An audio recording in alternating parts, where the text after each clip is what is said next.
Brett Okamoto in Las Vegas ahead of UFC 323. We are with the flyweight champion Alexandre Pantoja, who looks to defend his title against Joshua Van. And I always appreciate these conversations, Alexandre, and I got to believe that this has been a fun one for you because you always talk about, I want to put a spotlight on this flyweight division. I want people to take notice. I want them to be excited. And this one has been exciting. Like this kid getting into the octagon with you, staring down at the last event.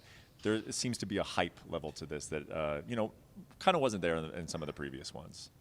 I think we have a lot of spicy in that fight, Very young guy. He can be the second one, youngest to get this belt, but it's not gonna happen.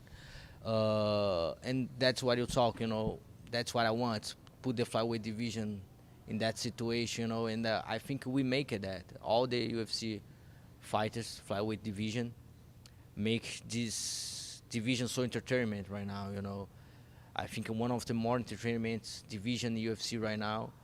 Everybody expects not just my fight, but we have Moreno and Tatsuro Taira in the same card. You have Manel Cap and Rival in the last UFC this year. You have Kyoji Gucci make a very good fight in the last UFC.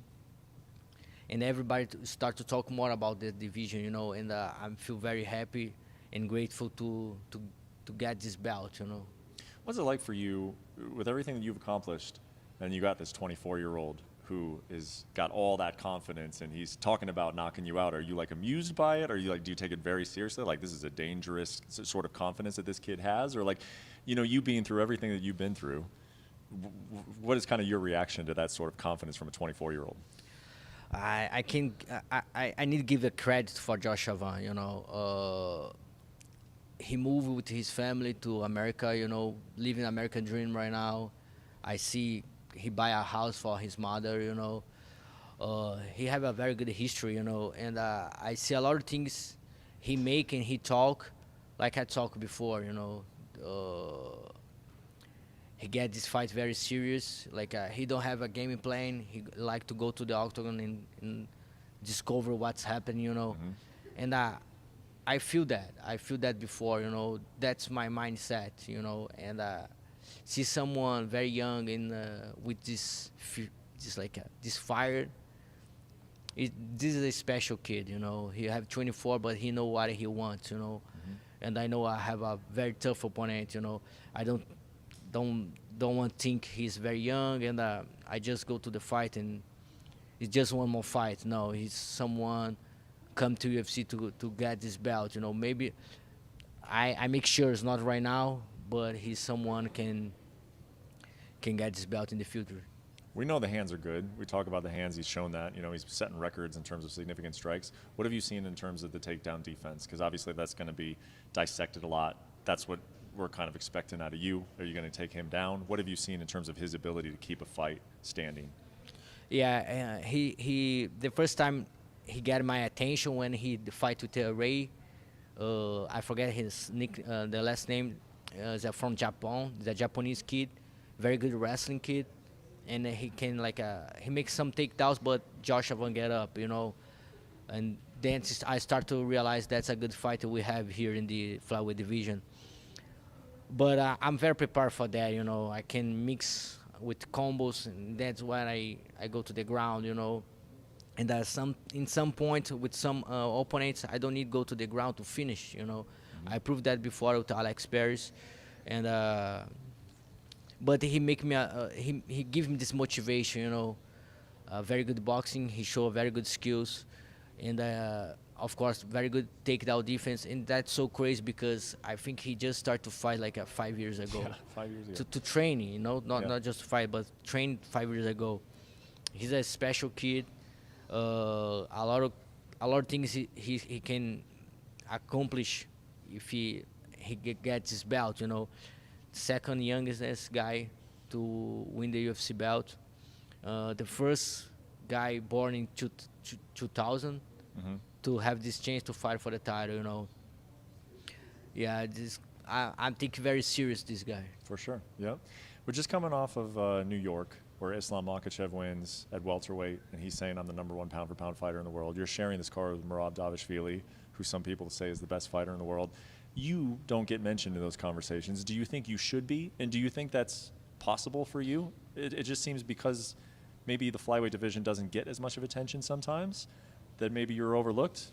Do you feel like you should be in those conversations, and do you feel like that's a possibility for you? A lot of people don't know, but the flyweight division is